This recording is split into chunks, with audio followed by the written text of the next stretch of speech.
মোহাম্মদ আলী শাহ ইরানি রহমাতুল্লাহ আলাইহি গাছের নিচে বসে পড়ে জিকির করতেছে, লা ইলাহা ইল্লাল্লাহ সুবহানাল্লাহ আলহামদুলিল্লাহ লা ইলাহা ইল্লাল্লাহ। মাছের ব্যবসায়িকরা আস্তে আস্তে পায়ে পায়ে হাঁটি হাঁটি করেন। ওই মুরব্বীর দিকে মোহাম্মদ আলী শাহ ইরানি রহমাতুল্লাহ আলাইহির দিকে নজর পড়ে গেল। মনে হয় যেন সূর্য নাকি যেন একটা উদয় হয়েছে, নূরের তাজাল্লি চমকাইতেছে রে বাবা, নূর চমকাইতেছে। আস্তে আস্তে কাছে এসে দেখে আকাশে যে মুষলধারা বৃষ্টি হইতেছিল, মুষলধারা বৃষ্টি। ও মুসলমান ব্যবসায়িকরা ভিজে গিয়েছেন।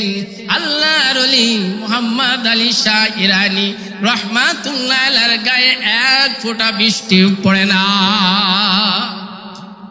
ও মুসলমান, মাগরিবের নামাজের সময় আল্লাহর ওলি কলকাতার উদ্দেশ্যে রওনা করবে রে বাবা, কলকাতার উদ্দেশ্যে রওনা করবেন।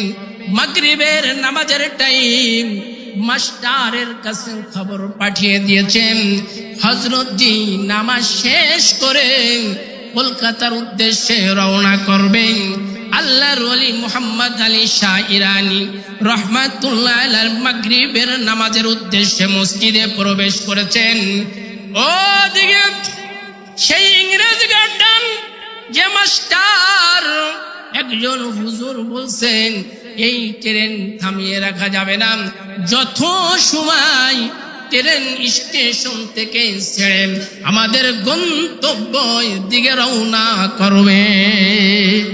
মুসলমান ভালো করে খেয়াল করেন, মোহাম্মদ আলী শাহ ইরানি নামাজ শেষ করছেন। নামাজ শেষ করে তাসবির মধ্যে মামুলাত আদায় করছেন, মামুলাত আদায় করতেছেন, মামুলাত আদায় করতেছেন, জিকির করতেছেন। কার সঙ্গে বাবা কথা বলেন?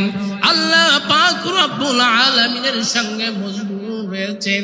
ও মুসলমান, ওদিকে যথারীতি যত অবস্থায় টাইমে যখন মাস্টার জি ড্রাইভার সাহেব যখন ট্রেন স্টার্ট দেয় রে বাবা, ওই ট্রেনটা স্টার বাবা হয় না।